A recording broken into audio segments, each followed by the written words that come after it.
You search how to buy shares of Rigetti Computing Inc., a U.S. quantum computing company developing superconducting qubits and quantum processors. Its shares trade on NASDAQ under the ticker RGTI.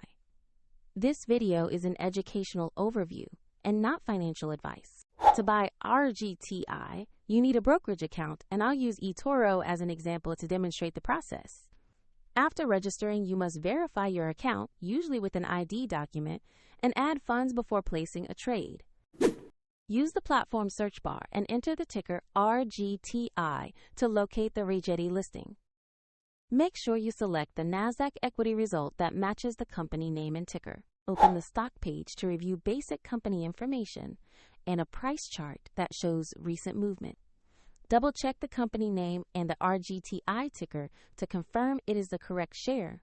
Click the Buy or Trade button, enter the amount you want to invest, review the order details, and then confirm the order. If the market is closed, the order may be queued or executed at market open, and if you lack sufficient funds, the platform will prompt you to add money before confirming. After execution, your RGTI position will appear in your portfolio where you can monitor it. The link to eToro is in the description if you want to follow the same steps.